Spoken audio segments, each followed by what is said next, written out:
한번 따라 하실까요? 기적이 일어나는 가정. 기적이 일어나는 가정. 자, 지난주에는 누가복음 1장 1절로부터 4절까지 누가가 다른 사도와 달리 보통 인사말을 그 앞에 적어 놓는데 적어 놓지 않고 한 사람, 데오빌로라고 하는 한 사람을 위하여 한 사람만의 복음, 예수 그리스도의 행적과 그 예수 그리스도의 나심과 사역과 그의 교훈과 죽음과 부활에 대한 것을 여러 자료들을 다 찾아보고 근원부터 살펴서 한 사람만을 위하여 적은 복음, 그 복음이 누가복음이다라고 하는 것을 서론에서 밝히는 것을 통하여 한 사람을 향한 복음이 얼마나 중요한 것인지, 그 한 사람만을 위한 복음을 전할 사람은 어떤 태도, 어떤 신앙의 성격을 가지고 있어야 되는지에 대하여 지난주에 살펴보았습니다. 이제 드디어 예수 그리스도에 대한 본격적인 복음의 이야기를 이 누가가 기술하기 시작합니다. 그런데 예수 그리스도의 복음을 열어가는 첫 이야기가 어디부터 시작하느냐 하면 다른 성경과 달리 사가랴와 엘리사벳이라고 하는 세례 요한의 아버지 어머니의 이야기로부터 시작을 합니다. 왜 이랬을까요? 누가는 마태나 마가나 또는 요한복음과 달리, 요한복음은 철학적으로 말씀이 육신이 되어 우리 가운데 임하시니 이렇게 시작하잖아요. 근데 마태 마가복음은 마태복음하고 마가복음은 족보로 시작한다든지 이렇게 시작하는데 이 누가복음만이 한 사람의 가정의 이야기로 시작하는 거예요. 여기에 데오빌로라고 하는 사람에 대한 힌트가 들어있는 거예요. 이 데오빌로가 로마인 각한데 고위층 사람인데 이 사람이 가정을 꾸렸는데 그 가정에 소위 말하는 이게 본부인지 또는 옛날 우리로 하면 첩인지는 알 수 없지만 신실한 기독교인 여인 하나가 들어와서 이 여인 때문에 그 당시 로마가 음란하고 부패하여 믿을 놈도 없었고 믿을 여자도 없었는데 이 사람이 건강한 가정, 거룩한 가정을 꾸리려고 찾아보니 유일하게 그나마 신실하고 거룩하고 깨끗한 여인은 기독교인밖에 없는 거예요. 오늘날도 그래야 되는데 그죠? 기독교인밖에 없는 거예요. 그래서 그 기독교인을 하나를 자기 아내로 삼았는데 이 여인이 자기가 생각했던 것보다 더 고결한 거예요. 뿅 가버렸어요. 알고 보니 그 사람이 믿는 예수 때문에 그렇단 말이에요. 그래서 예수님에 대하여 관심이 생겨서 나도 예수 한번 믿어볼게, 예수가 누군지 소개해달라. 그래서 누가가 쓴 책, 데오빌로라고 하는 한 사람을 위하여 쓴 책인 이 누가복음이 시작된 거예요. 그래서 의도적으로 누가가 서론에 그렇게 적고 난 다음에 한 고결한 가정, 사회적으로 보면 보잘것없고 연약하고 자식도 없고 정말로 세상적으로는 내세울 게 없는 가정인데 그 가정을 통하여 하나님께서 어떻게 일하시는지, 하나님께서 어떻게 역사하시는지를 이 데오빌로에게 보여주고 싶은 거예요. 예수님 이야기를 하려면 세례요한 이야기부터 해야 되기도 하지만 세례요한의 이야기를 하기 전에 그냥 세례요한부터 딱 등장시키는 것이 아니라 누구부터 등장시키느냐 하면 그의 부모님의 이야기, 즉 그 부모의 가정의 이야기를 통하여 데오빌로가 앞으로 만들어가야 할 가정, 그 가정이 어떤 가정이어야 하느냐, 부자라고 돈이 많다고 배운 게 많다고 이런 가정이 되는 것이 아니라 이 가정에 정말로 위대한 놀라운 뭔가가 일어난다라는 거예요. 특별히 자식이 없던, 도무지 자식이 태어날 가능성이 가망이 없던 이 가정에 역전과 반전이 일어나서 누가 태어납니까? 세례 요한이 태어나는 기적과 같은 일이 일어나는 이 이야기를 통하여 누구에게 도전을 두고 있느냐 하면 읽는 데오빌로에게 처음부터 이 이야기에 뿅 맛이 가도록 의도적으로 이 세례 요한의 아버지인 사가랴와 엘리사벳의 이야기를 기록하고 있다는 것을 저와 여러분이 염두에 뒀으면 좋겠습니다. 엘리사벳과 사가랴와 엘리사벳이라고 하는 이 가정의 이야기 속의 핵심은 뭐냐 하면 이 사람들의 이야기가 역전되고 반전됐다라는 거예요. 마치 아브라함과 사라의 이야기를 보는 것처럼 99세에 지나가던 하나님과 천사들을 잘 대접함으로 내년 이맘때쯤 네 몸에서 아들이 태어날 거다. 근데 누가 피식 웃어요? 사라가 피식 웃어서 아들 이름을 뭐라고 해라고요? 이삭이라 해요. 오늘 본문에는 아들 이름을 뭐라고 얘기하라고요? 요한이라 하라. 이런 놀라운, 도무지 부족하기만 하고 어렵기만 했던 가정에 큰 기적이 일어나는 이 놀라운 이야기가 오늘 본문의 내용입니다. 특별히 이 놀라운 이야기의 중심에 서게 될 세례 요한의 탄생을 15절에 보면 이는 그가 주 앞에서 무슨 자가 되고요? 큰 자가 될 거다. 그냥 아들만 줘도 좋은데 이 아들이 어떤 아들이 될 거라고요? 큰 자가 될 거라는 거예요. 누가복음 7장 28절에 보면 여자가 낳은 자 중에 제일 큰 자가 누구라고요? 세례 요한이다. 그냥 아들만 줘도 대를 이을 수 없었던 상황 속에 아들만 줘도 기적인데 이렇게 받은 아들이 큰 자라는 거예요. 여인이 낳은 자 중에 이 세례 요한보다 큰 자가 없다라고 예수님이 직접 언급할 정도로 위대한 인물이 이 가정에서 태어나게 된 것입니다. 사랑하는 성도 여러분, 올 한 해 여러분의 가정에 이 사가랴와 엘리사벳의 가정에 일어났던 이 놀라운 기적과 같은 일들이 저와 여러분에게 일어났으면 좋겠습니다. 우리의 삶에 역전과 반전이 일어나서 행복, 사랑, 자녀들, 건강 또는 신앙, 수많은 역전들이 일어나서 저와 여러분이 하나님 앞에 찬양할 수 있었으면 좋겠습니다.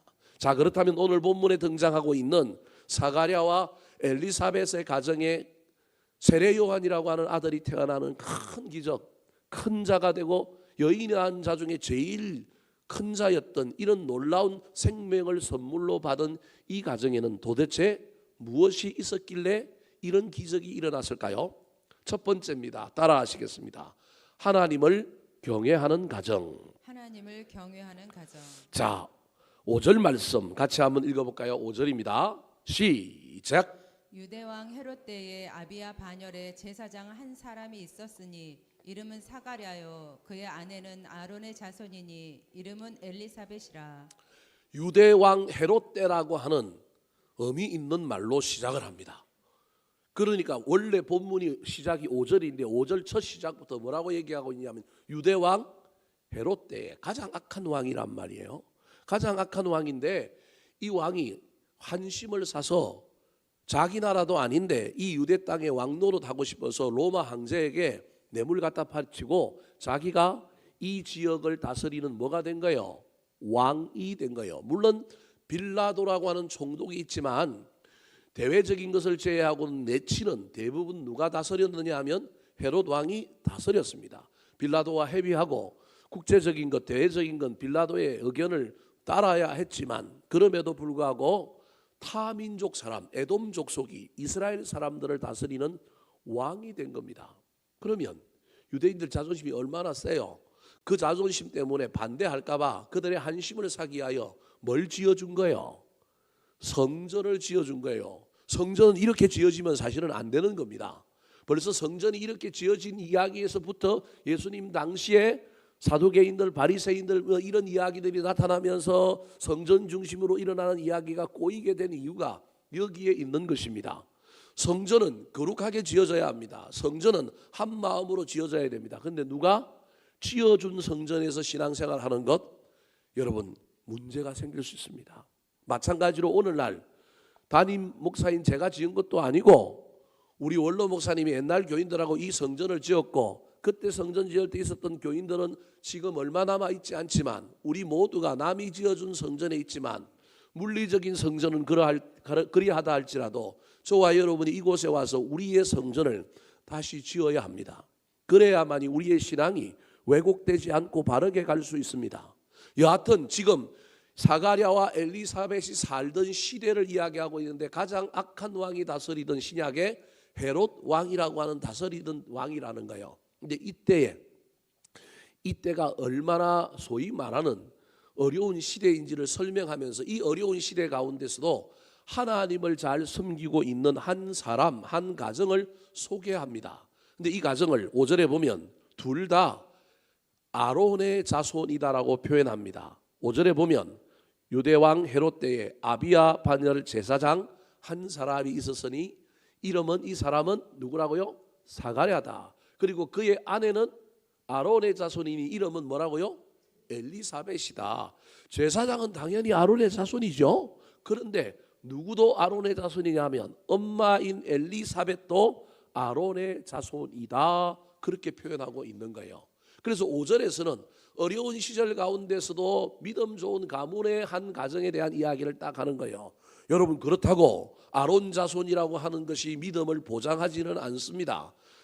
가문만 좋을 뿐일 수도 있습니다. 그런데 오늘 본문의 이 두 부부를 향하여 가문만 좋은 것이 아니라, 가문을 이야기하고 있는 건 가문 자랑하려고 그런 것이 아니라, 가문 좋으면 모태신앙이 별로일 때도 많은데 가문 좋으면 신앙이 별로일 수도 있는데 그렇지 않다라고 하는 걸 이야기하려고 5절을 먼저 이야기하고 있는 겁니다. 성경의 저자가 직접 하고 싶은 이야기는 이 엘리사벳과 사가랴가 세례 요한의 아버지로 사용된 이유가 6절이라는 겁니다. 자, 6절 말씀 같이 한번 읽어볼까요? 시작. 이 두 사람이 하나님 앞에 의인이니 주의 모든 계명과 규례대로 흠이 없이 행하더라. 십자가의 세로축과 십자가의 가로축처럼 하나님 앞에서는 뭐라고요? 의인이다. 의인이라고 하는 말은 하나님과의 관계의 영역을 의미하는 겁니다. 내가 하나님 앞에 예배를 잘 드린다, 그게 의인이 아니고요. 저 의인이라고 하는 말은 하나님을 절대적으로 신뢰하고 있는, 하나님과의 관계가 문제가 없는 자, 친밀한 자. 더 넘어가서 모든 계명과 규례대로 흠이 없이 세상적으로는 십자가의 가로축처럼 행하는 사람. 그러니까 하나님과의 관계뿐만 아니라 삶의 영역에서도 제사장이기 때문이기도 하지만, 그렇다고 그 당시 제사장들이 다 저렇게 사는 게 아니라 가야바, 안나서 전부 정치 권력화된 제사장이라서 그들은 하나님 앞에 흠이 많았을 거라는 겁니다. 한 의로운 사람들, 한 의인들, 깨끗하고 흠이 없는 한 가정을 지금 소개하고 있는 것입니다.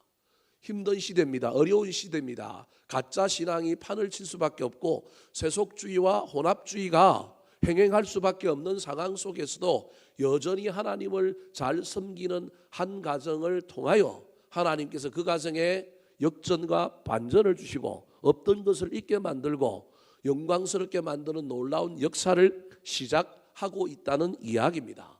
사랑하는 성도 여러분, 올 한 해 우리의 삶에 어떤 어려운 일이 일어나고 우리의 상황 가운데 어떤 고난과 환난이 오더라도, 심지어 시대가 불황이요 시대가 많은 어려움이 있다 할지라도 저와 여러분의 신앙은 변치 말았으면 좋겠습니다. 내 신앙이 모든 일의 1순위다, 내 신앙이 모든 성공의 원동력이다 라고 하는 것을 잊지 말아서, 뭐가 잘 되려면, 무슨 일이 순조롭게 일어나려면 내가 하나님 앞에 바로 서야 된다라고 하는 사실을 기억했으면 좋겠습니다.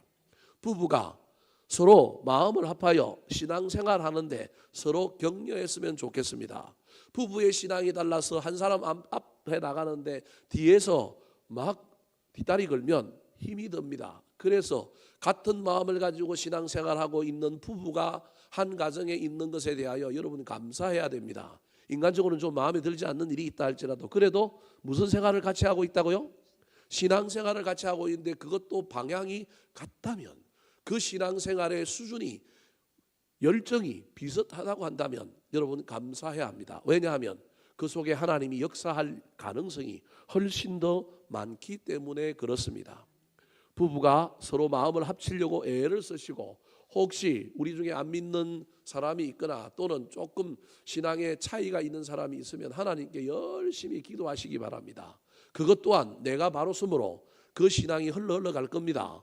부부가 바로 섬으로 가정에 하나님의 놀라운 은혜가 흘러가고 자녀들에게 놀라운 일이 전염되는 것처럼 한 사람이 바로 섬으로 말미암아, 내가 바로 섬으로 말미암아 나 때문에 우리 가정에 하나님이 복을 주시고 은혜를 주시는 놀라운 일이 시작되게 되기를 예수님의 이름으로 축원합니다. 두 번째, 기적이 일어나는 가정은 어떤 가정일까요?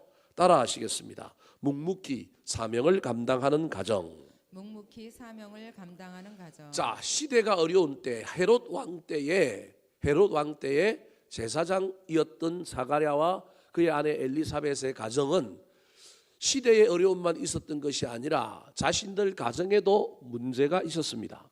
치명적인 약점과 부족이 있었는데 그것이 무엇이냐면 애를 낳지 못하고 자식이 없었다라는 것입니다. 7절 말씀 같이 읽어볼까요? 자, 7절입니다. 7절 나와라. 시작. 엘리사벳이 잉태를 못함으로 그들에게 자식이 없고 두 사람의 나이가 많더라. 여기서 저와 여러분이 생각해 봐야 될 게 헤롯 왕이 다스리던 때라고 하는 암울한 시대상만 문제가 아니라 자식이 없는 것. 근데 더 나아가 뭐가 많다고요? 나이가 많은 것. 그러면 이제 인간적으로는 더 이상 자녀를 생산할 수 있는 능력이 없게 되는 겁니다. 저 자식이 없는 것 일반 사람에게도 문제지만 제사장이라고 하는 사람에게 자식이 없다. 여러분 이 부분은 아주 핸디캡입니다. 무슨 핸디캡이냐면 이 시대는 자식은 하나님의 축복의 상징입니다. 그래서 자식이 있느냐 없느냐는 하나님께 복을 받느냐 받지 못하느냐의 어떤 바로미터가 될 수 있습니다. 근데 제사장인데 백성들을 축복하고 백성들에게 하나님 말씀을 전해야 되는데 자기가 뭐가 없어요? 자식이 없어요.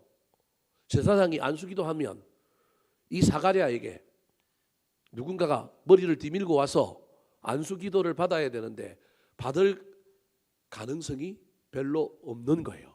받더라도 사람들이 심지어 속으로는 자식도 없는 게 무슨 말씀이 이해되십니까? 오늘날도 문제지만 이 시대는 이게 치명적인 제사장의 약점인 거예요. 이 약점 때문에 이 사가랴가 낙심할 일이 얼마나 많겠어요. 아무리 제사장이라 할지라도 이런 치명적인 결여가 있고 약점이 있을 때 그가 하나님을 섬기는 그 섬김이 여러분 때로는 이상해질 가능성은 없을까요? 그의 믿음이 변하고 원망스러운 건 없을까요? 없는 정도가 한 해 두 해가 아니라 얼마나 이게 많아졌을까요? 수많은 사람들이 여러분 사가랴와 엘리사벳을 보면서 그들의 신실함을 보면서 뭐라고 얘기했을까요? 당신들 믿음 때문에 당신들의 그 모습 때문에 하나님이 뭐 하실 거라고요? 들어주실 거야. 여러분 오랜 병마에 있는 아내를 둔 목회자가 목회할 때 제일 어려운 것이 이런 겁니다. 사람들이 그 아내가 낫지 않으면 누가 믿음이 없는 거예요?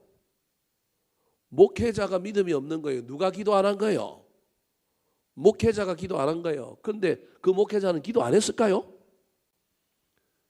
만나는 사람들마다 위로하면서 욥에게 새 친구들이 한 얘기와 똑같이 이 목회자에게 찾아와서 당신 아내가 일어나지 못하는 이유는 누가 문제라고요?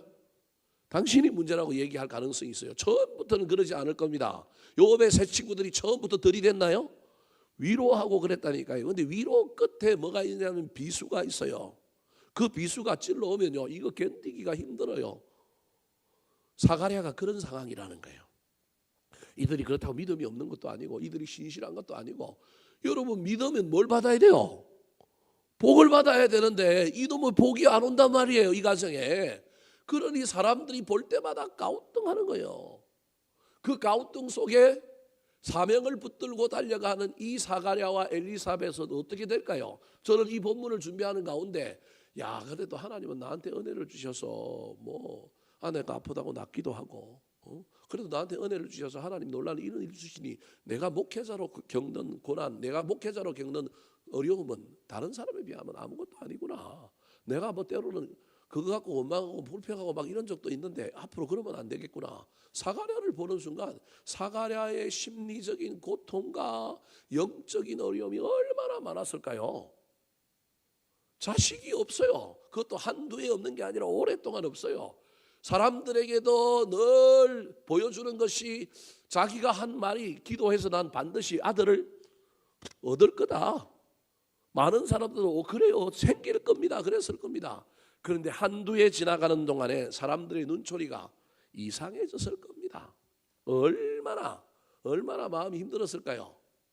저 같으면 이런 어려움이 생기면 목회자들이 대부분 어떤 생각을 한두 번 하느냐 하면 목회를 접을 생각을 한두 번씩 합니다. 여러분은 잘 이해가 되는지 안 되는지 모르겠지만 내가 목회자로서 교인들에게 어떤 부분에 있어서 뭐가 잘 돼야 되는데 이게 잘못되면 뭐가 면이 서지 않으면 이거 내가 목회 헛것처럼 한 것 같고요. 내가 뭐 제대로 안 하면 이거 문제가 생긴 것 같아서 정말로 도망가고 싶고 목회 안 하고 싶고 그냥 돈 벌고 싶은데 마음이 얼마나 많은지 모릅니다. 근데 오늘 본문에 사가랴가 이런 와중에도 여러분 반열을 따라서 여전히 예루살렘 성전을 섬기는 제사장의 직분을 뭐 하고 있어요? 묵묵히 감당하고 있어요. 8절 말씀 같이 한번 읽어볼까요? 시작. 마침 사가랴가 그 반열의 차례대로 하나님 앞에서 제사장의 직무를 행할세. 반열의 직무대로 차례대로 다윗이 만들어 놓은 성전을 섬기는 제사장의 반열이라고 하면 조를 얘기하는 몇 개 조가 있느냐 하면 24개 조가 있었어요. 그러면 1년에 성전에 올라와서 일주일씩 봉사하는 걸 몇 번 하는 거예요? 약 2번, 많으면 어떤 사람들은 어떤 조는 3번 할 거예요. 1년에 2번 섬기는 거예요. 조마다 제사장이 몇 명이냐면 1000명 정도 됩니다.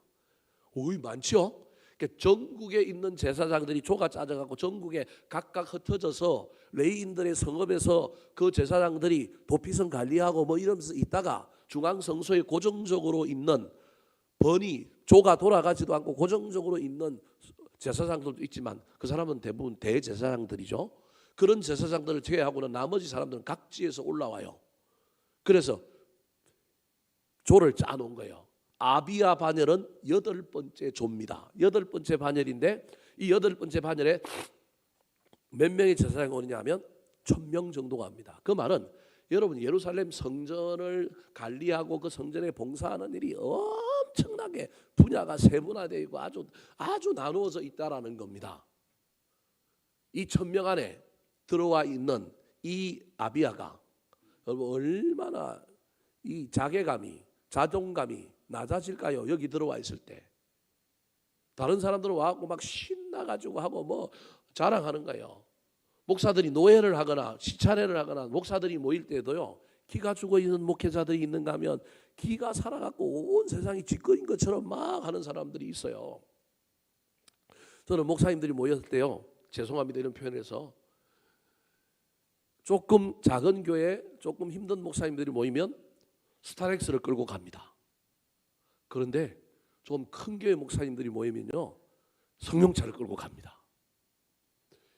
제가 이상하죠 여러분. 별의별 생각을 다 하죠.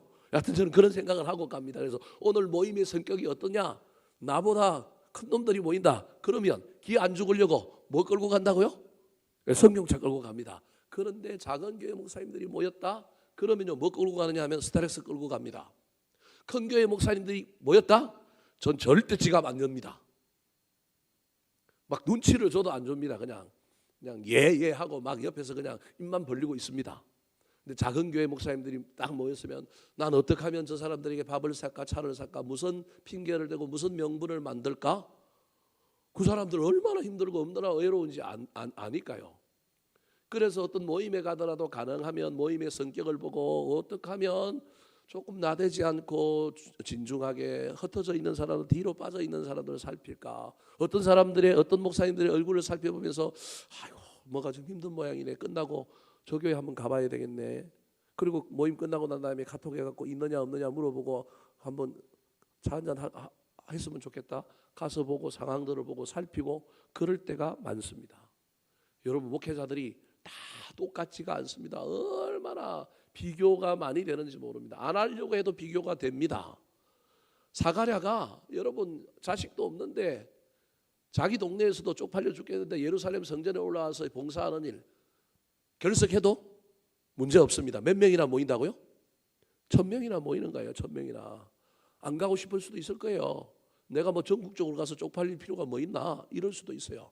그럼에도 불구하고 자기 상황 속에서 여전히 자기에게 맡겨진 직무를 감당하고 있는 사람에게 흔들리지 않고 나의 계려, 나의 부족, 나의 어려움 속에서도 불구하고 나에게 맡겨진 사명을 감당하는 사람에게 하나님이 기적을 일으켜 주시고 하나님이 역사를 베풀어 주신다는 거예요. 남과 비교하고 절망하고 낙심하고 그게 틀린 건 아닙니다. 그 사람 입장에서는 그럴 수밖에 없는 상황들이 펼쳐질 거예요. 그래서 사가랴가 오늘 예루살렘에 올라와서 봉사하는 이 자기 제사장 반열에 불참했어도 상관없어요. 뭐 페널티를 주고 뭐 줘봤자 뭐 어떡하겠어요. 안 올라와도 돼요. 넋이 나가고 절망이 되고 낙심이 되고요. 여러분 교회 일할 때 우리에게 이런 일들이 얼마나 많은지 모릅니다. 낙심되고 낭망되고 절망되어서 상황과 환경 때문에 내가 맡은 그 모든 것을 내려놓을 때가 얼마나 많은지 모릅니다. 미국의 유명한 신학자 중에 아주 유명한 신학자 중에 최근에 한국을 방문한 브래드 레너드라고 하는 목사님인데 이분이 와갖고 한국 교회를 뒤집어 놓고 갔는데 왜 뒤집어 놓았느냐 하면 한국 교회를 향하여 뭐라고 얘기했느냐 하면 왕족 리더십을 내려놓고 예언자의 리더십을 가지십시오. 이게 이분이 와서 설교한 내용이고 많은 목회자들에게 신금을 울렸습니다. 성경을 해박하게 풀면서 뭐라고 얘기했느냐 하면 왕족 제도는 왕정은 하나님이 원하지 않은데 인간이 원함으로 만들었다. 그런데 성경을 읽는 대부분 사람들은 성경 속에 이런 구약 성경의 위대한 인물을 꼽으라고 한다면 꼭 누굴 꼽는다고요? 다윗을 꼽는다라는 거예요. 다윗이라고 하는 인물이 잘못됐다는 게 아니라 성경의 위대한 인물, 목회자의 모든 모델은 다윗 뭐 이렇게 찾는다라는 거예요. 근데 알고 보면 왕이라고 하는 제도는 다 뭐 한 거라는 거예요? 실패로 끝났다라고 하는 것이 유다 왕국의 멸망 속에 나오는 이야기라는 거예요. 그런데 그 실패 속에 왕의 실패 속에 하나님께서 계보를 이어가고 그 계보를 끊지 않게 만들어 놓은 사람 오늘 본문에 나온 누구예요? 세례 요한이라는 거예요. 세례 요한. 그러니까 구약에 예수님에게 와서 이 삼중직이 통합되잖아요. 왕, 제사장, 선지자 이 통합되는 이야기 속에 우리는 구약을 읽을 때 제사장은 뭐 온데간데 없고 제사장은 뭔가 좀 맨날 왕한테 대들다가 감옥 가기나 하고 이런 정도 제사를 지내는 정도고 선지자가 제사장보다 조금 더 나아갖고 막 왕한테 한번 크게 한번 소리 한번 치다가 그렇게 하기도 하지만 선지자들 중에 왕과 버금가고 왕보다 더 뛰어난 선지자들이 있으니 선지자들 그런 정도로 이해하고 선지자들에 대한 인식이 넓어져 있기는 하지만 그럼에도 불구하고 구약을 읽으면서 은연중에 모든 그리스도인들이 구약의 관점에서 가장 중요하게 생각하는 건 제사장도 아니고 선지자도 아니고 왕이라는 거예요. 심지어 오늘날 목회자들이 목회하면서 구약에 나오는 이 삼중직의 자기들의 포커스가 어디에 있어야 되는지를 잘 모를 때가 많아서 누구처럼 목회하는 거예요? 왕처럼 목회하는 거예요. 사실은 오늘날 목회자는 그 삼중직이 통합되어 있긴 하지만 예수님이 그렇게 해서 교회를 만들었으니까 통합되어 있긴 하지만 그래도 목회의 본질에 의하면 어디에 가까울까요? 예배라고 하는 특징에 의하면 제사장에 가깝지만 메시지라고 하는 의미에서 보면 왕보다는 어디에 가까워야 돼요? 선지자, 예언자에 가까워야 되잖아요. 그래서 메시지가 예언자적이어야 되는데 예언자적이라보다는 어떻게 하면 회중을 만족시킬까? 이게 이제 왕이란 말이에요. 왕은 여론에 민감하잖아요. 왕은 어떻게 하면 옳은 이야기가 아니라 어떻게 하면 만족시킬까? 이게 이제 오늘날 한국교회, 미국도 그렇지만 한국교회의 문제라는 거예요. 그래서 한국교회가 전부 어디에 빠져있냐면 목회자들이 전부 왕족 리더십에 빠져있다. 그 리더십에서 벗어나서 무슨 리더십을 회복해야 그게 진짜 성경의 맥락 속에 있는 거냐 하면 예언자, 선지자의 영성과 리더십을 가져야 된다. 세상이 어떻게 변해도 전부 그 리더십은 세상 끝날까지 갈 건데 그 본질에 많은 사람들이 있어야 되는데 한국교회가 번영의 시기를 지나오다 보니 전부 누구와 같은 목사 되기를 원하느냐 하면 다윗과 같은 목사 되기를 원하는 거예요. 왕과 같은 목사 되기를 원하는 거예요. 그런데 모든 왕들은 구약의 역사를 보면 모든 왕들은 다 끝이 좋지 않았거나 문제가 있었다는 거. 다 타락하고 다윗조차도 타락했다라는 거예요. 제가 무슨 얘기를 하려고 이 얘기를 여러분에게 하느냐 하면 제가 최근에 갔던 이제 세미나에서 받은 이제 은혜요. 제가 정말 깨닫고 내 목회다 너무 안주했구나. 나도 너무 그런 쪽으로만 갔구나. 그렇다고 내가 막 광야에서 세례 요한처럼 교회를 그렇게 끌고 가면 안 되겠지만 그럼에도 불구하고 예언자적인 그 영성은 살아 있어야 되는구나라고 하는 것을 다시 한번 깨닫고 이걸 숙제를 어떻게 풀어야 될까? 그렇다고 갑자기 바뀌면 여러분들이 놀랄 거 아니에요. 어떻게 이걸 풀어야 될까? 요즘은 그런 고민들을 하고 있습니다. 중요한 건 이게 본질이라는 거예요. 이게 사명이라는 거예요. 이 사명을 붙들 수 있느냐 없느냐, 사명이 이상해지거나 사명이 오염되거나 사명이 희미해지면 안 될 뿐만 아니라 있는 사명 붙들지 않고 딴 거 붙들면 안 된다라는 거예요.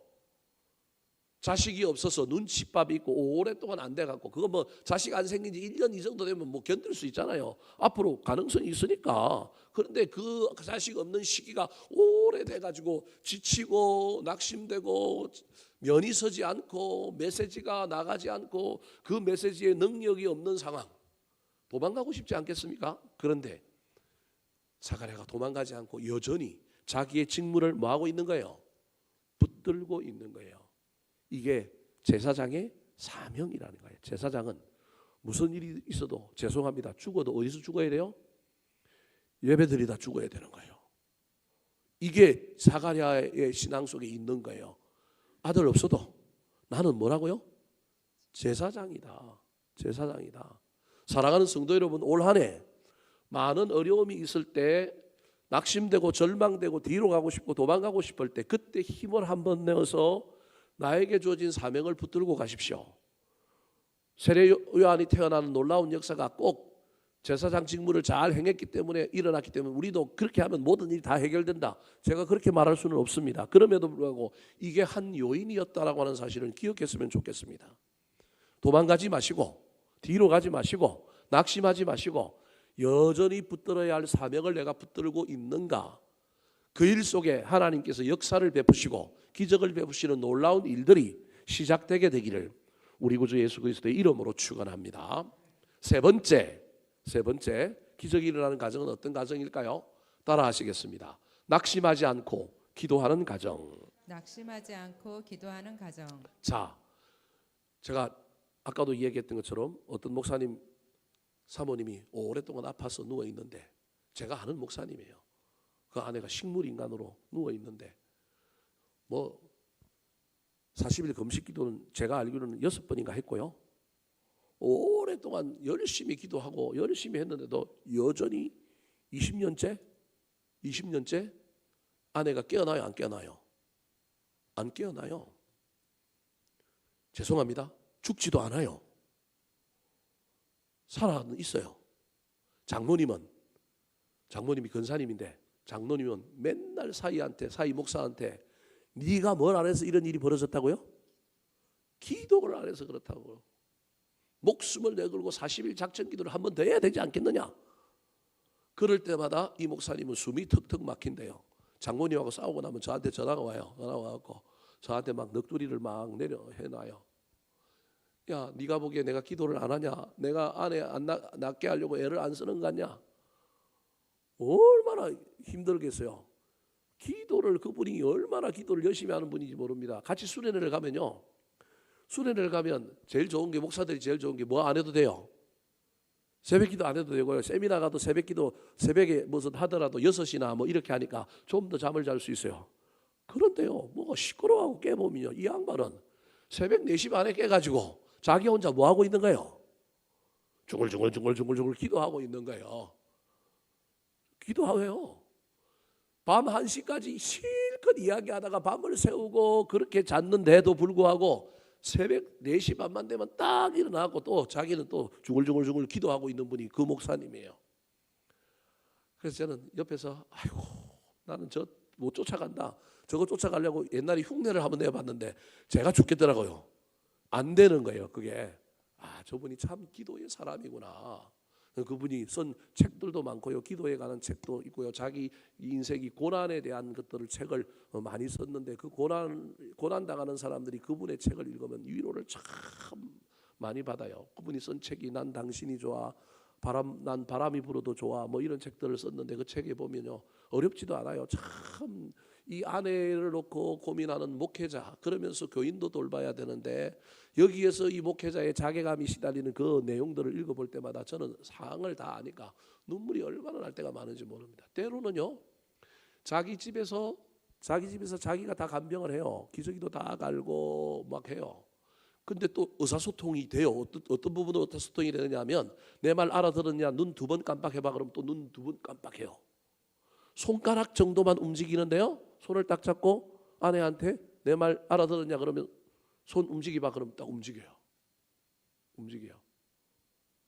애들이 엄마 없는 거나 마찬가지로 자랐는데 애들이 다 잘 자랐어요. 잘 자라고 하나는 지금 복음성가 가수하고 있고 하나는 저기 이대 나와가지고 지금 뭐 미술 이런 엄마가 손재주가 많았는데 그런 일들을 지금 시작했고요. 막둥이 나타가 그랬는데 막둥이가 이제 이번에 19살 만 19살 돼요. 이제 고등학교 이제 어디 갈까 이제 고민하고 있는 대학교 어디 갈까 고민하고 있는 이제 그런 상황인데 제가 이 목사님을 가까이 보면서 제일 저기 본받았던 것 이분이 그래도 기도하는 사람이구나. 교인 수첩을 가지고 기도하는데요. 교인 수첩에 빼곡하게 기도 제목이 적혀 있어요. 제가 가까이서 본 사람 중에 기도로 가장 도전받은 사람이 안산 동산교회 김인중 목사님이라고 하신 분인데 이분은요. 시장을 위해서도 기도하고요. 구청장을 위해서도 기도하고요. 동장을 위해서도 기도하더라고요. 아니 그 제가 직접 봤어요. 같은 방을 썼는데 세미나 가서 같은 방을 썼는데 이분이 수첩을 내놓고 자기 교인들 무슨 그 동장 이름 부르면서 동장 이름까지 알더라니까요. 동장 이름 부르면서 기도를 하더라니까요. 야, 난 못 따라가겠다. 저를 그런 분들하고 자꾸 비교해서 우리 목사님 왜 저렇게 못하나? 그러면 큰일 납니다. 제가 또 너무 또 자괴감에 빠질 수 있습니다. 제가 위대한 분들을 소개하는 이야기를 통해서 여러분들이 또 괜히 저하고 비교해갖고 저를 또 이상하게 볼까봐 걱정되긴 한데 하여튼 못 따라갑니다. 제가 지금 무슨 얘기를 하려고 하느냐면 사가랴가 기도 엄청 했을 거예요. 기도 엄청 했을 거라는 거예요. 오늘 본문에도 사가랴가 평소에 기도했다는 걸 알 수 있는 내용들이 나옵니다. 자, 9절과 10절 말씀 같이 한번 읽어볼까요? 자, 9절 10절입니다. 시작. 제사장의 전례를 따라 제비를 뽑아 주의 성전에 들어가 분향하고 모든 백성은 그 분향하는 시간에 밖에서 기도하더니. 자, 제사장의 전례를 따라 제비를 뽑았어요. 저 제비를 뽑는다고 하는 것은 무슨 말이냐면 성전에 들어가서 일할 사람을 뽑는 거예요. 1000명 중에 아비아반을 8번째 조에 1000명의 제사장들 중에 상번제라고 매일매일 아침에 들어가서 떡상을 올리고 저녁 되면 떡상 물리고 바꾸고 하는 것처럼 분향하고 하는 것처럼 이 일을 지성소는 1년에 한 번 들어가니까 못 들어가고 성소에 들어가서 소위 말하는 분향단에 분향하고 떡상 뭐 이런 것들을 정리하는 일들을 할 수 있는 제사장을 제비를 뽑는 거예요. 제비를 뽑는 거예요. 근데 이 제비에 1000명분의 1로 누가 당첨된 거예요? 사가랴가 당첨된 거예요. 사가랴가 하나님이 섭리죠. 하나님이 그동안 사가랴가 기도한 걸 다 보고 알고 있는 거예요, 사실은. 그래서 저 제비 뽑을 때 하나님이 정말 사가랴를 가까이에서 응답 주려고 부르고 있는 장면인 거예요. 1000명분의 1로 제비를 뽑혀갖고 성전에 들어갔어요. 들어가서 떡상 정리하고 분향단에 향 뭐 하고 뭐 이런 일을 하고 있는 거예요. 근데 10절에 보면 모든 백성은 그 분향하는 시간에 밖에서 뭐 하더라고요? 기도하더니. 여러분 이 기도는요 죽지 말고 나와라고 하는 기도예요. 무슨 말씀이 이해되시죠? 지성소도 들어가다 잘못하면 대제사장 죽어서 나오잖아요. 그래서 뭐 메고 들어가요? 함부로 못 들어가면 끈 메고 들어가잖아요. 마찬가지로 성소에도 일반 사람들은 못 들어가고 제사장들이 들어가서 일을 하는데 저 제사장이 일하다가 갑자기 하나님의 치심을 받아서 준비가 안 되고 성결이 안 돼 있어가지고 하나님의 치심을 받았고 죽어서 나오면 골치 아프잖아요. 그래서 바깥에 있는 사람들은요 오로지 기도하는 거예요. 물론 저 사람들 중에 개인 기도하는 사람도 있지만 많은 사람들이 제사장 살아나오게 해달라는 거예요. 그러면 여러분 생각해봐요. 제사장이 저 안에 들어가서 일할 때 두렵고 떨리는 마음으로 일을 할 거예요. 그때 그의 일은 진짜 일일 거예요. 일일 거예요. 여러분 이 말을 잘 기억해 주시기 바랍니다. 목사가 설교가 일이 되면 큰일 나는 거예요.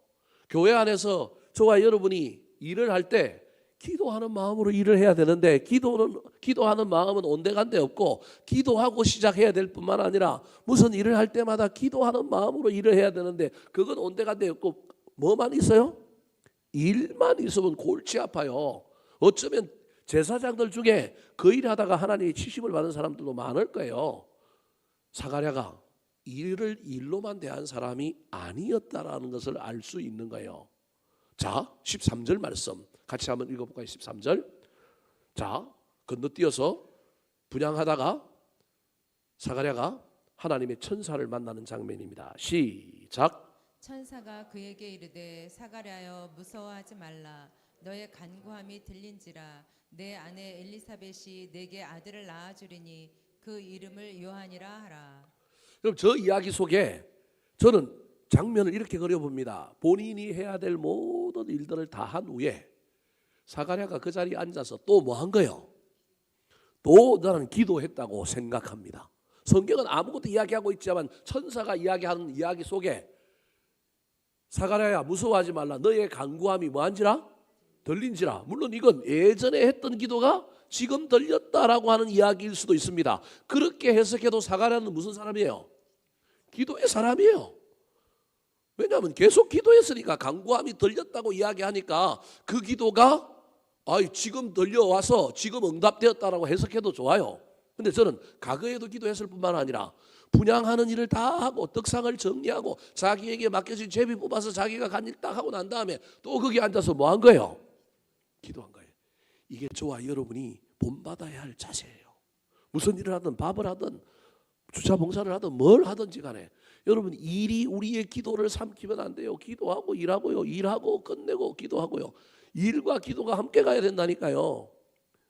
일은 없고 기도만 있어도 골치 아프고요. 기도는 없고 뭐만 있어도 골치 아파요? 일만 있어도 골치 아파요. 그럼 나중에 일 가지고 막 문제 생길 거예요. 일이 됐니 안 됐니 옳으니 그러니. 그래서 여러분 일로 기도로 시작하고 기도로 마쳐야 된다는 이야기가 있었던 것처럼 지금 사가랴가 거기 가서 모든 자기 일을 다 하고 또 거기에서 기도했을 거라는 거예요. 13절 다시 한번 보여주실까요? 자 13절을 보면 여러분 뭐라고 얘기하면 너의 간구함이 들린지라 내 아내 엘리사벳이 내게 아들을 뭐하느니 낳아주리니. 그 말은 여러분 기도 제목이 뭐였다는 걸 천사가 우리에게 간접적으로 알려준 거예요. 나이가 많았는데도 엘리사벳을 통하여 아들을 낳을 것이라고 하는 믿음을 가지고 하나님께 간구한 사람이 누구라는 거예요? 사가랴라는 거예요. 아브라함과 사라의 이야기에서는 사라는 자기 몸을 못 믿어서 나중에 누굴 줘요? 하갈을 주잖아요. 그 하갈을 받아들인 아브라함도 그거 사라에게서 날 자식이라고 분명히 하나님께서 말씀했는데도 불구하고 사라에게서 날 자식은 생각 안 하고 뭐만 생기면 된다고 생각한 거예요. 자식만 생기면 되는 거예요. 뭐로 가도만 어디 가면 된다고 생각한 거예요. 서울로 가면 된다고 생각한 거예요. 우리 그리스도인들은 그렇게 가면 안 되고 제대로 가야 돼요. 뭐로 가면 안 돼요. 똑바로 가야 된다니까요. 이삭이 사라에서 난다고 그랬는데 안 믿은 거예요. 그런데 여러분 사가랴는 달라요. 사가랴는 여전히 그래서 저 속에서 자식이 없고 저만큼 되면 여러분 처벌 드릴 수도 있고요. 제사장도 처벌 드렸다니까요. 구약에 보면 처벌 드릴 수도 있고 관계가 문제가 생길 수 있는데 여전히 부부가 하나 되어서 신앙도 하나일 뿐만 아니라 사랑도 하나인 거예요. 사가랴가 여전히 자기 아내를 포기하지 않고 엘리사벳이 아들을 낳을 것이다라고 하는 믿음 가지고 기도할 때 구체적으로 우리 아내 엘리사벳이 아들 낳게 해주십시오 이렇게 기도했다라는 거예요. 그 기도를 누가 들었다고요? 하나님이 들었다라는 거예요. 그래서 천사를 통하여 너의 간구함이 들린지라 내 아내 엘리사벳이 네게 아들을 뭐하리니? 낳아주리니. 기도하고 전혀 다르게 하나님이 응답하시는 게 아니고 기도한 내용을 그대로 뭐하고 있는 거예요?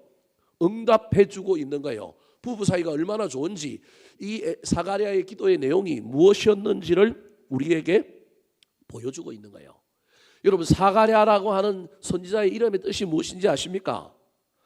여호와께서 기억하신다라고 하는 뜻입니다. 이름 뜻이. 하나님은 기도하는 자를 기억하십니다. 올 한 해 저와 여러분의 가정에 놀라운 일이 일어나기를 사모하면서 기도하시기 바랍니다. 우리 가정에 오늘 첫째 아들이 이번에 이제 2월 달에 졸업하면 이제 사회로 나갑니다. 저는 이미 이야기했기 때문에 넌 대학은 가면 안 된다. 아빠가 대학은 갈 수 없다. 네 돈 벌어야 된다. 직장 생활 해야 된다. 둘째는 저한테 지난번에 아빠 대학은 가도 돼요? 왜냐하면 지 형한테는 대학은 가면 안 된다고 한 얘기를 들었단 말이에요. 나는 너 대학은 보내줄 수 있는 능력이 안 된다. 그동안 교회에서 장학금 받아갖고 보냈지만 더 이상 손 내미는 건 안 되고 이제는 대학 교육까지만 아빠가 해주는 거고 너희들이 하는 거다. 그래서 요즘 첫째 놈은 취직해서 돈 벌어 다니려고 이제 요즘 뭐 어디 가서 뭐 자격증도 따고 뭐도 하고 막 열심히 지금 막 돌아다닙니다. 최근에 그 저기 세무회계 쪽에 어떤 용역 회사가 채용을 했는데 저 뭐 분당인가 어딘가에 가서 해야 되는데 그게 이제 요즘 연말 정산하거나 또는 3월달 뭐 법인세 내거나 뭐 5월달 종합소득세 신고할 때 그 뭐 엄청난 그 양들을 회계 처리를 해야 되면 이게 어디다가 줘야 되는 그런 물량들을 가지고 있는 큰 이제 회계 사무실에서 그런 회사들에게 주나 봐요. 입력만 전문으로 하거나 이런 일을 하는데 얘가 이제 경영학과 나왔는데 뭐 세무회계 자격증을 따더니만 그런 쪽에 뭐 원서를 됐는데 분당이라고 안 간대요. 왜냐하면 그 야근이 많거든요. 회계 이런 일들은 막 두드려 놓고 하느라고 막 많은데 그러면 뭐 저녁 늦게 오고 가고 뭐 그러면 자기는 안 된다고 가까운데 이제 내어달라고 이야기했다고 저한테 이야기하더라고요. 그래서 요 뭐 제가 보기엔 적어도 영등포, 강서, 저는 뭐 서울역, 신촌 뭐 이런 정도, 을지로 이런 정도까지는 자기가 집에서 통학해 볼 만한데 저 뭐 강남으로 가거나 저 분당으로 가버리면 도저히 다니기가 힘들 것 같고 그거 뭐 정직원도 아닌데 계약직인데 그 돈 받아갖고 집어다 달라고 하기도 또 뭐 박아다 달라고 하기도 뭐 그럴 것 같으니까 지가 알아서 지금 열심히 지금 고민하는 거예요. 그래서 다다음 주부터 나가거나 어디 나가려고 이제 막 애를 쓰는 것 같아요. 얘는 제가 한 말이 끼에 남았는지 바로 사회에 진출하고 더 공부하거나 이런 거 안 하려고 이제 막 이제 일들을 해요. 그런데 둘째 놈은 제가 그 한 얘기를 분명히 했는데도 불구하고 요놈은 저한테 와고 살살 빙빙 돌면서 아빠 얘는 아직도 졸업이 더 남았거든요. 더 남았는데 벌써부터 저한테 약을 살살 쳐요. 대학은 가면 안 돼요. 근데 아빠가 뭐 아버지가 안 된다고 할 수 없잖아요. 또 요놈은 공부에 대한 욕심이 좀 있고 뭐 그래서 뒤에서 열심히 뭐라고 얘기하느냐 하면 그래 해라 그러면서 열심히 기도합니다. 제가 요즘 아들들 위하여 기도하는 게 제가 어쩔 수 없이 아버지라서 그런 것도 있지만 이제 진로의 문제가 딱 생기니까 첫째 놈을 위하여 하나님 저놈이 낙심하지 않고 사회에 잘 진출할 수 있도록 도와주세요. 요즘 열심히 기도하고 있습니다. 그래서 2월달 졸업과 함께 백수되지 않고 어디를 가든지 간에 하여튼 뭐 계약직이든 뭐든 어디를 가든지 간에 가서 열심히 일하면서 사회를 배우고 제가 보기엔 그놈은 뭘 배우다 보면 자기가 뭘 차려서 뭘 하든지 해도 살아날 것 같아요. 그래서 걔한테는 큰 걱정은 안 하는데 여하튼 그래도 진로의 문을 열어달라고 열심히 기도합니다. 하나님은 기도하는 아버지의 기도를 기억하실 거예요. 가장 여러분 올 한 해 자녀들을 위하여 열심히 기도하시기 바랍니다. 기도하는 가정에 기도라고 하는 씨앗이 있어야 하나님 무슨 역사를 베푸시죠.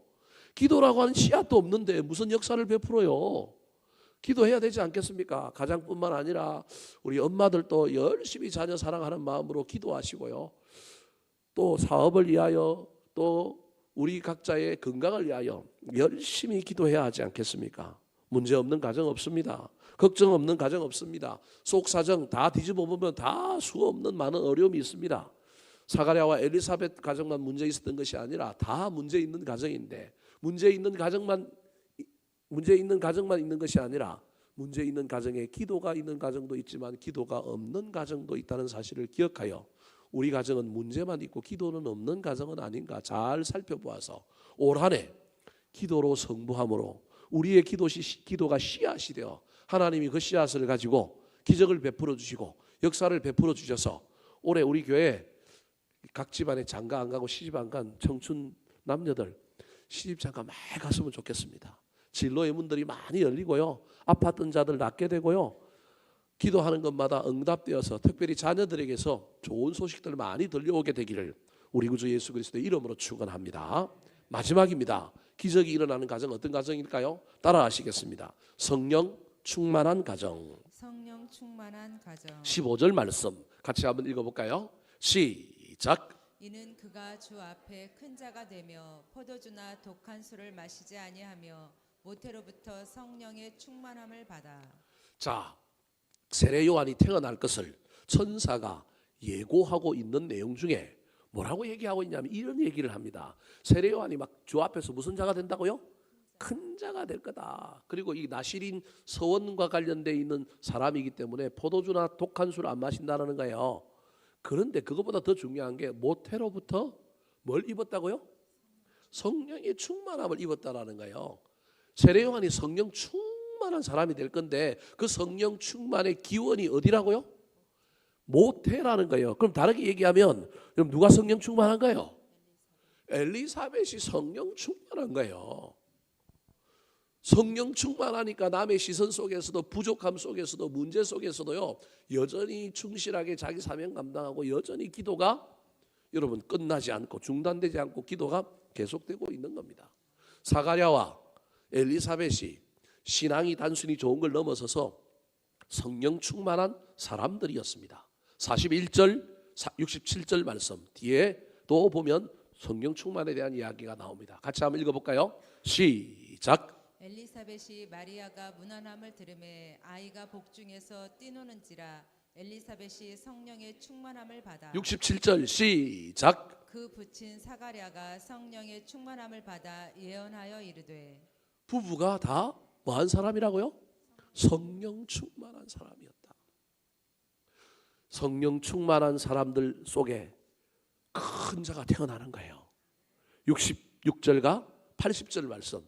이런 부모 밑에 훗날 세례 요한이 어떤 아들로 태어날까요? 자, 66절 80절입니다. 시작.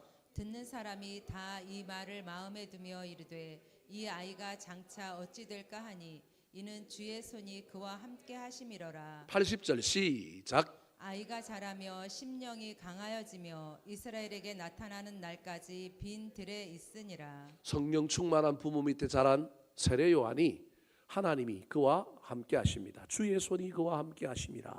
아이가 자라며 심령이 뭐하여졌다고요? 강하여졌다. 빈들에서도 살아도 까딱 없을 정도로 아주 대단한 위대한 인물이 태어나게 되는 것입니다. 성령 충만을 우리 마음대로만 할 수 있다면 얼마나 좋겠습니까? 이게 어려운 일이라서 우리 마음대로 되지 아니하여 어려운데요. 성령 충만은요 예배 잘 드리면, 제가 보기엔 성령 충만의 가장 큰 통로는 예배 잘 드리면 됩니다. 기도가 신실해지고 기도가 중단되지 않으면 성령 충만 우리 주님께서 부어주실 것입니다.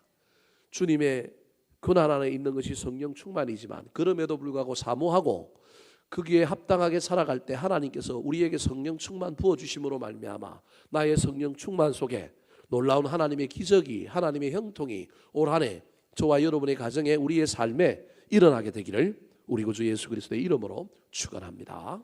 한번 따라 하실까요? 기적이 일어나는 가정, 기적이 일어나는 가정, 하나님을 경외하는 가정, 하나님을 경외하는 가정, 묵묵히 사명을 감당하는 가정, 묵묵히 사명을 감당하는 가정, 낙심하지 않고 기도하는 가정, 낙심하지 않고 기도하는 가정, 성령 충만한 가정. 성령 충만한